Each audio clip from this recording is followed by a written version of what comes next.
Bismillahirrahmanirrahim. Assalamualaikum warahmatullahi wabarakatuh dan selamat sejahtera sebagai pembuka cerita. Terima kasih saya ucapkan kepada korang yang baru ataupun dah lama follow kisah seram kat channel Seram Santai ni. Syafa mendoakan korang semua sentiasa dilindungi oleh Allah daripada gangguan manusia, iblis, syaitan dan juga jin, serta urusan dan juga rezeki korang dipermudahkan. Okey, dah lama dah Syafa cuti, tak post konten kat hampa. Sebab ada sebab lah yang menyebabkan Syafa ni cuti lama. Sepatutnya tahun baru ni Syafa dah azam dah nak post dekat hampa seminggu satu konten. Tapi apakan daya, sebaik-baik perancangan Syafa, lebih baik lagi perancangan Allah.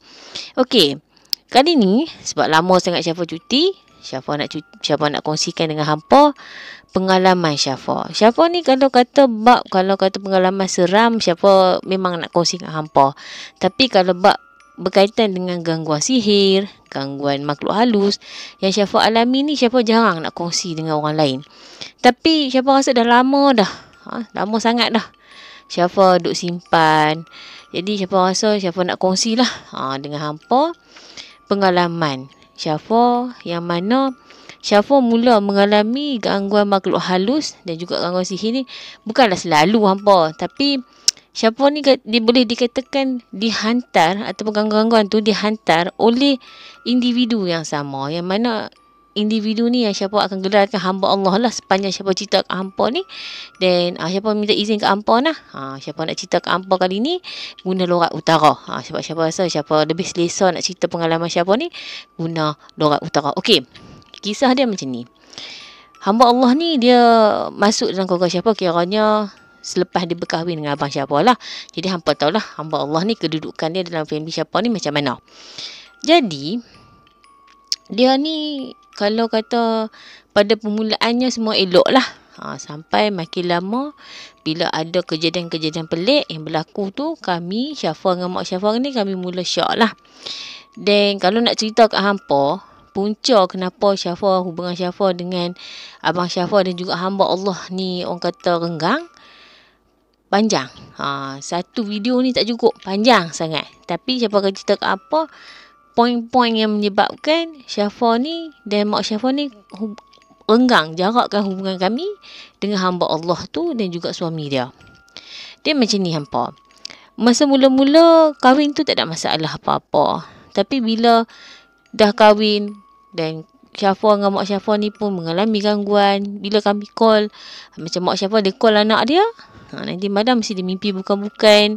Kalau kata hamba Allah tu dia balik dengan suami dia kat rumah Syafa ni, akan ada lah benda-benda, perkara-perkara gangguan makhluk halus. Jadi kalau kata hampa nak kata Syafa ni main tuduh ya, tak. Sebab benda ni dah berlaku hampir 11 tahun. Dan hampa bayangkan kalau hampa ni tak telefon seseorang ni, hampa sihat.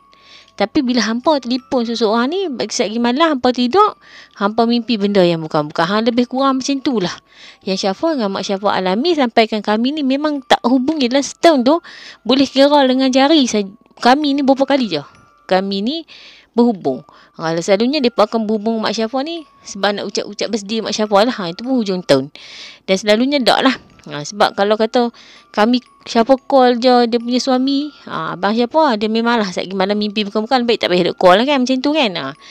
Jadi nak dijadikan kisah, mak Syafa masuk hospital. Kalau hampa tahu mak Syafa masuk hospital, hampa tahu lah mak Syafa keluar masuk hospital kan. Mula-mula masuk sebab orang kata muntah darah, kita faham. Dah masuk hospital, kena pula COVID. COVID pun tak tahu mana hampa mak Syafa kena. Dia setakat orang kata dia kena tu, orang kata batuk dengan demam je. Tapi masa dia nak habis kuarantin tu, dia orang kata paru-paru dia ni dia alami masalah sikit. Syafa sebenarnya kalau boleh tak nak bagi tahu kat depa, tapi memandangkan sepupu-sepupu Syafa duk bagi nasihat kan. Jadi Syafa pun bagi tahulah dekat hamba Allah ni dengan suami dia. Tapi yang teruja sangat nak ambil tahu mak Syafa punya keadaan macam mana apa semua ni, hamba Allah ni. Dia telefon doktor tanya mak Syafa ni macam mana, keadaan mak Syafa macam mana, dia boleh masuk ward ke belum kan. Jadi Syafa dah tanya dah. dia tanya lagi. Lepas Mak Syafah ni keluar daripada pusat karantin dekat hospital Sik tu, tak ada masalah apa-apa. Mak Syafah memang sihat. Mak Syafah boleh berjalan, pergi dapur apa semua. Tapi selepas 3 hari, Mak Syafah ni mula menunjukkan simptom yang Mak Syafah ni mengalami sesak nafas, oksigen turun. Jadi masa tu kita faham, oksigen turun ni mesti ada COVID lah, sebab Mak Syafah memang dah ada COVID dah. Jadi siapa pun call ambulans. Masa tu kalau masuk hospital, memang faham lah. Memang paru-paru berayak ni sebab COVID. Kemudian Mak Syafah balik, 5 hari, Mak Syafah ni kata dia semput, dia nak bernafas payah. Kali ni Syafah tak telefon ambulans, Syafah bawa Mak Syafah pergi sendiri, pergi hospital. Kalau kata kat hospital, doktor kata tengok pesakit dia ni, orang kata tak sihat betul, takkan dia nak bagi balik kan. Jadi kali ketiga, lepas tu sama juga. Lepas 5 hari, Mak Syafah ni mesti akan masuk hospital. Sampailah kali keempat. Dan setiap kali Mak Syafah masuk hospital, memang Syafah akan bagi tahu dekat depa, laki bini. Jadi, masuk kali keempat, Mak Syafah mengalami orang kata simptom tu, Syafah dah mula rasa pelik dah. Yang ni macam dibuat-buat ini 5 hari masuk hospital. 5 hari masuk hospital, takkanlah doktor boleh lepas Mak Syafah balik kalau kata Mak Syafah ni tak betul-betul sihat kan. Syafah nak fikir macam tu lah. Yang kali keempat ni, sebelum Mak Syafah masuk hospital hari kedua tu, Mak Syafah ni dia macam beritahu kat Syafah. Dia kata, dia tanya Syafah, pukul berapa? Syafah kata pukul 6.30. Kenapa Mak? Syafah tanya aku tu. Dia kata apa? Mak, kalau malam ni Mak takut, dia kata. Mak takut sesak nafas. Syafah pelik lah. Siang elok aja kan. Malam sesak nafas pula. Tak apalah. Esok tu, sehari suntuk Mak Syafah ni tidur. Bila cek oksigen kan, oksigen turun. Oksigen tak stabil dalam 80, 87 macam tu tau. Jadi Syafah macam pelik lah. Syafah masih lagi masa tu, Syafah masih lagi duk berhubung dengan hamba Allah ni, sebab hamba Allah ni jururawat. Ada misi. Jadi dia tahu dah nak buat macam mana. Dia kata angkat mak, bagi duduk sandak bantai. Bagi letak bantai dalam kedudukan tinggi lah badan Mak Syafah ni. Syafah tak boleh angkat Mak Syafah masa tu. Mak Syafah ni badan dia tak besar mana pun apa. Kecil je badan Mak Syafah ni. Tapi Mak Syafah ni badan dia jadi berat. Syafah tak boleh nak angkat dia. Dan sehari suntuk, Mak Syafah ni kerja lena je, kerja tidur je. Biasalah orang kata apa, oksigen tak cukup dalam badan kan. Jadi Syafah call kawan Syafah perawat mai. Dia dia kata apa? Pelik ni, dia kata. Dia masuk dalam rumah Syafah, dia kata, rumah awak ni ada gangguan ni. Dia kata Syafah macam tu. Lepas tu dia masuk, dia cari kat mana gangguan tu ada. Mak Syafah ni dia suka lekat gambar apa. Lekat gambar dia muda-muda kat almari. Kalau hampa nak tahu gangguan tu, benda tu, dia duduk dekat gambar Mak Syafah, dalam bilik Mak Syafah.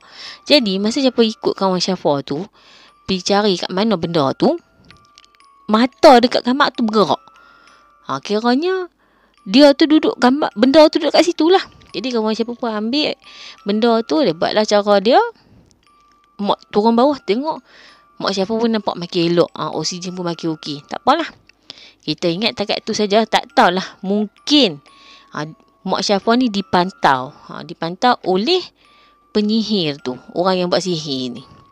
Esok tu, bayangkan hampa, Syafah bagi Mak Syafah makan. Mak Syafah tengah makan, Mak Syafah boleh tertidur hampa, sebab oksigen tak cukup. Jadi petang tu, sekali lagi Syafah call kawan Syafah mai. Syafah suruh dia angkat Mak Syafah, bagi Mak Syafah duduk. Kali ni memang Syafah tak bagi tahu dah dekat hamba Allah tu, sebab Syafah dah mula syok. Ni kerja dia. Dia nak ambil point, kata paru-paru berayak daripada COVID tu, punca Mak Syafah jadi macam tu. Jadi tak apalah. Syafah panggil ambulans, pergi hospital. Doktor tanya Syafah lah. Doktor tanya Syafah, ada tak batuk ke apa semua. Syafah cakap tak ada. Doktor pun macam pelik. Tak apalah, nanti kami bincang dengan tim medical. Sebab apa paru-paru mak cik ni penuh. Kami tengok x-ray tadi penuh. Putih ayak. Dia kata penuh dengan ayak. Macam mana? Syafah pun nak fikir, macam mana paru-paru mak Syafah ni boleh penuh dengan ayak dengan cepat dalam masa beberapa hari je. Tak apalah. Mak Syafah masuk hospital, dah nak tengok betul-betul kan. Doktor nak betul-betul nak pastikan Mak Syafah ni sihat. Dan Syafah pun tak bagi tahu kat hamba Allah tu, Mak Syafah kena tahan dekat dalam wad dalam 20 hari. Dan 20 hari, lepas tu doktor dapat kesan Mak Syafah ni punca dia muntah darah hari tu ni. Sebab orang kata sirosis hati Mak Syafah rosak. Hati rosak ni memang tak ada ubat hampa. Jadi Banyak pula jadi kan. Okey. Kalau hampa nak tahu, baru-baru ni Syafa jumpa doktor, orang kata pakar hati lah untuk rawatan susulan. Bila doktor tu baca laporan kesihatan Mak Syafa, doktor tu kata, ni pakar kata anak hampa. Dia kata macam ni tau. Dia kata, saya pun hairan macam mana paru-paru mak cik ni boleh penuh dengan ayak. Sebab saya pun tak tahu punca dia sebab apa. Sebab saya tengok keadaan sirosis hati mak cik ni taklah teruk mana pun. Jadi saya pun pelik kenapa ada ayak. Dan lagi satu hampa, dia kata kalau kata ayak penuh dalam paru-paru, kena tebuk paru-paru. Bukannya bagi makan ubat buang ayak. Mak Syafa ni dia kena makan ubat buang ayak hampa. Jadi kalau kata buah pinggang boleh orang kata keluarkan, orang kata dah boleh berfungsi dengan elok, buat apa kita nak bagi makan ubat kan. Jadi Mak Syafa ni pun doktor tu kata dia stop kan ubat tu. Jadi hampa tengok cara dia macam mana. Bila masuk sebab kata dia buat sihir tu lebih kurang macam sakit biasa.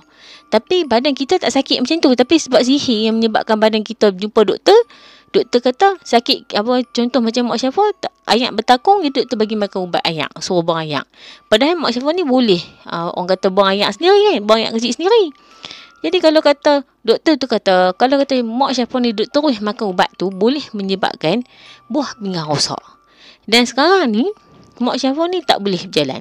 Hak ni pun ada kaitan juga dengan hamba Allah tu. Tapi Syafa tak mau cerita lagi dalam video kali ni. Syafa nak buat part 2. Part 2 ni Syafa nak cerita gangguan lepas Mak Syafa balik hospital. Sekarang ni Syafa nak sambung pula dengan kisah masa Mak Syafa ada dekat hospital 20 hari. Dan apa yang Syafa alami dekat dalam rumah ni masa Syafa duduk sorang-sorang selama 20 hari. Lepas Mak Syafa masuk hospital, Syafa nak minta pandangan kedua lah daripada kakak angkat Syafa. Kakak angkat Syafa ni dia seorang perawat. Jadi apa yang dia bagi tahu kat Syafa ialah hamba Allah ni dia nak Mak Syafa ni orang kata kembali ke negara abadi, ataupun lebih tepat orang kata pergi selamanya lah. Pergi tak kembali. Apa faham lah maksud dia apa. Jadi masa tu Mak Syafa ni orang kata orang sakit. Bila orang sakit gangguan ni mereka tak boleh nak tepih. Syafa pun macam panik jugalah. Kita ni hanya minta kepada Allah sajalah untuk Mak Syafa ni kuat kan. Untuk lindungi Mak Syafa. Yang kat rumah ni pun ada juga gangguan. Kalau hampa nak tahu sepanjang Mak Syafa sakit, kat dalam siling rumah Syafa ni sentiasa berbunyi. Sentiasa bagaikan ada orang berlari-lari. Dan dia berlari-lari ni ada time apa? Time ni tetap sama setiap hari. Waktu zuhur lebih kurang pukul 1 ke 12 ke 1 macam tu.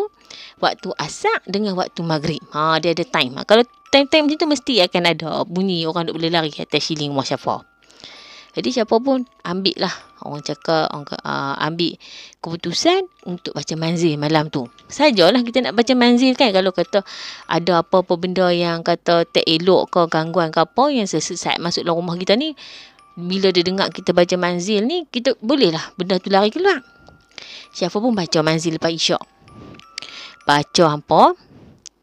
Tengah-tengah baca tu, dia Syafa dengar satu suara. Suara macam orang duk tahan sakit tu kan. Kalau kata kita terkena apa-apa kan, kita macam duk kata ada. Kita duk tahan macam tu kan. Syafa dengar suara macam tu. Lepas tu senyap. Dan lepas tu juga lebih kurang 7 hari. Rumah Syafa tak alami apa-apa. Memang tak bunyi apa. Tapi hampa malam tu lepas Syafa baca manzil tu, tiba-tiba hamba Allah tu WhatsApp Syafa. Dia tanya mak macam mana? Syafa memang tak jawab dah lah. Lepas tu tak apalah hampa. Syafa pun tidur. Pukul 3 pagi hampa dia WhatsApp Syafa. Hampa tu dia kata apa? Dia bagi tahu dia dengan laki dia ni dah mula kerja esok. Syafa pun heran lah.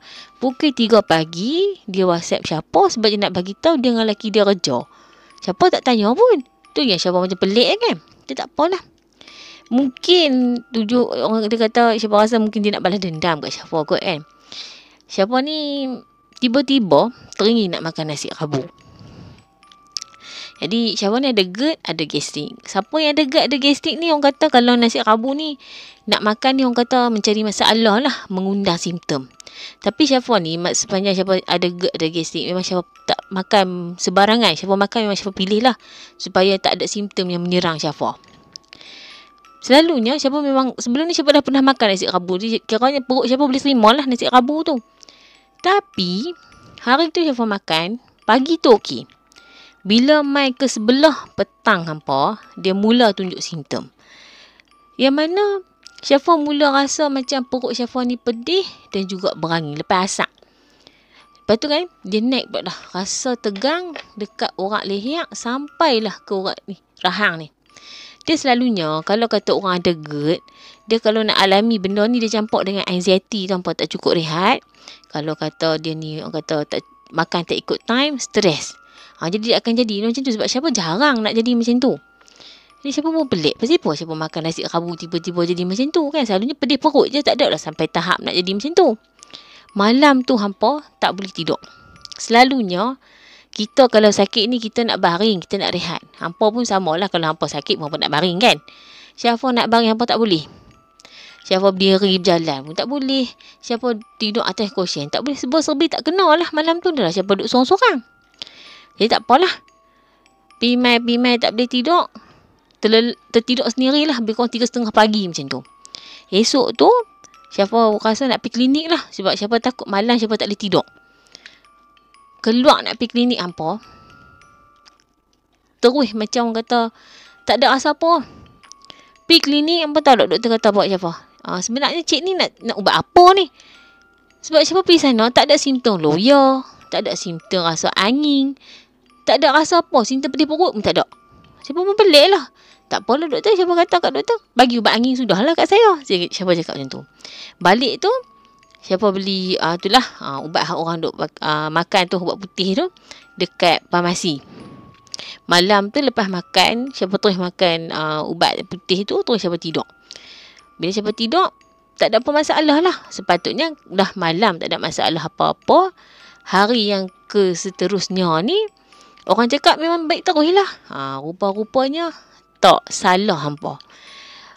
Pagi tu Syafa rasa loya nak muntah. Jadi Syafa masak sendiri. Syafa tak keluar. Memang Syafa rasa macam Syafa tak boleh nak bawa kereta dah. Syafa tak boleh nak pergi mana-mana dah. Sepatutnya hari tu Syafa kena hantar makan apa orang cakap air mineral kat mak Syafa. Tapi Syafa tak boleh pergi dah. Sebab Syafa rasa perut Syafa betul-betul pedih. Dan rasa nak muntah. Rasa macam ada benda duk berjalan dalam perut Syafa. Jadi Syafa macam pelik lah. Pasal apa jadi macam ni pula kan. Mai ke tengah hari. Syafa rasa keadaan Syafa makin teruk. Sebab pagi tu Syafa rasa nak muntah. Jadi Syafa banyak minum air tanpa. Minum air. Tapi Syafa tak pi beli air. Maksudnya Syafa tak pi buang air lah. Tak pi buang air kecil. Tak pi buang. Kira air tu duk bertakung dalam badan Syafa. Semakin lama perut Syafa semakin besar. Dan Syafa rasa loya, mengah. Dan pedih perut. Dan rasa benda duk berjalan dalam perut Syafa. Syafa cakap lah kat kawan Syafa kan. Pasal apa dia macam ni. Tak apalah. Tolong beli gavis. Abang kata ubat putih tu. Sebab ubat putih tu Syafa makan habis dah. Tak apalah. Dia main hantar. Dia kata kat Syafa. Mungkin awak ni kena keracunan makanan kot. Dia kata. Syafa kata lah. Kalau keracunan makanan mestilah dah muntah-muntah. Cirit-birit ni dok. Syafa tak alami apa-apa pun hampa. Cuma Syafa rasa pedih pokok. Ada macam benda bergerak dalam perut. Tu saja. Tak apalah. Dia pun balik. Syafa masuk rumah. Syafa makan ubat putih tu. Syafa tidur. Sebab Syafa dah mula rasa kaki tangan Syafa sejuk. Sebab kalau kata simptom orang yang ada GERD ke angin ke. Dia memang rasa kaki tangan dia akan sejuk. Selalunya kalau Syafa rasa macam tu. Syafa akan duduk dekat bawah selimut. Selimut badan Syafa. Syafa akan berpeluh-peluh. Ni Syafa tak rasa apa-apa. Syafa rasa sejuk lagi. Syafa tak perhati. Tak perhati ni atas. Bila atas ni dia ada cahaya panas masuk. Syafa ambil bantal tidur depan tingkap. Hampa tahu tak? Duduk tengah panas. Tapi hampa boleh rasa angin sejuk duduk berjalan dekat tangan hampa. Syafa macam tak perhati. Tak ada jadi ni lah. Keluar tu lah. Pergi duduk kat luar. Pergi kena betul-betul panas lah. Keluar kat hampa. Macam jadi macam Syafa nak pergi klinik tu. Tak rasa apa-apa. Terus rasa sihat. Bila rasa sihat, kita nak masuk balik lah. Syafa nak masuk balik dalam rumah. Masuk balik dalam rumah apa? Dah mula rasa pening. Syafa rasa pening. Pasal pelik pula kan. Tadi keluar okey. Jadi Syafa masuk balik. Syafa keluar balik lah. Dah rasa pening kan. Keluar balik okey. Lepas tu dah okey. Semakin pelik pula kan. Syafa masuk pula rumah. Masuk rumah. Nak minum air. Sebab Syafa rasa betul-betul rasa macam nak muntah. Tapi tak muntah-muntah. Jadi Syafa pun minum air. Masa tengah tahan apa orang kata air tu. Syafa ni rasa rumah ni macam nak terbalik. Dan Syafa sendiri pun dah tak boleh tahan. Memang kepala Syafa ni betul-betul pening masa tu. Dan masa tu jugalah waktu azan asar. Terus Syafa ambil phone, duduk dekat luar. Syafa bagi telefon kawan Syafa perawat tu suruh mai tengok Syafa kan. Sebab Syafa kata kat dia, Syafa betul-betul tak boleh nak masuk dalam rumah dah ni. Syafa kata Syafa masuk je dalam rumah, Syafa rasa betul-betul pening, rasa macam nak terbalik. Syafa kata kat dia, dia mai. Lepas tu Syafa kawan Syafa lagi seorang, dia mai dengan husband dia. Lepas tu kawan Syafa kata lah, hang pasal Ipoh duduk kat luar kan. Syafa kata aku tak boleh masuk rumah. Pening. Dia pergi masuk. Dia masuklah dengan husband dia. Lepas tu Syafa kata, dia masuk, dia kata, aku tak rasa apa pun. Dia berkelak, hang ni ada ni tak kena kat hang ni. Dia cakap macam tu kat Syafa. Jadi kawan Syafa pun, yang perawat ni masuk dalam rumah. Dia baca apa yang patut. Dah settle kat dalam 20 minit jugalah kot. Lepas tu dia panggil Syafa masuk. Bila Syafa masuk, masa tu Syafa rasa macam dah terlampau mengah. Dan perut Syafa ni sangat-sangat orang kata tegang. Rasa macam orang kata macam tak tahu nak cakap lah kat ampun macam ni. Rasa macam tegang tau. Macam selok pakai pun rasa ketat dah masa tu. Jadi dia buat ayak. Kawan Syafa perawat ni buat ayak. Tak sampai 5 minit, Syafa muntah. Syafa keluarkan balik apa yang nak terkeluar angin-angin. Rasa macam benda duk berjalan tu apa semua. Semuanya Syafa muntah. Bila muntah tak rasa dah. Rasa loya dah, rasa angin dah, rasa benda duk berjalan dalam perut pun tak ada dah. Jadi lepas pada tu barulah Syafa ni ulang alik pi belayak buang ayak kecil. Sebab daripada pagi Syafa minum ayak berlambat-lambat sampailah ke petang. Barulah lepas Syafa berubat dengan kawan Syafa bagi Syafa minum ayak, barulah Syafa boleh pi buang ayak. Jadi kawan Syafa perawat ni pun kata, dia cuba buat sama macam mana yang mak Syafa alami. Yang mana kita ni elok, tapi ayak tak boleh keluar. Jadi doktor akan bagi ubat ayak ataupun doktor akan tebuk perut untuk keluarkan ayak. Jadi kan orang kata benda kita sihat, kita pergi makan ubat memang boleh menjadi badan kita jadi sakit lah. Sebab badan kita elok saja. Jadi lepas tu alhamdulillah, memang tak ada apa. Jadi mak Syafa pun balik rumah macam biasa, tak ada apa-apa masalah. Dan untuk video kali ni Syafa hanya cerita yang ni saja. Sebab macam Syafa kata tadi, Syafa akan sambung bahagian yang kedua, yang mana Syafa akan kongsikan masa mak Syafa balik rumah, yang mana kejadian ni baru saja berlaku. Dan Syafa nak ucapkan terima kasih ke hampa sebab hampa sudi dengar pengalaman Syafa yang tak berapa seram ni.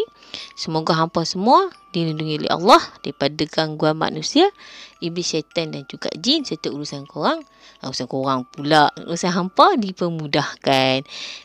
Sehingga kita bertemu lagi.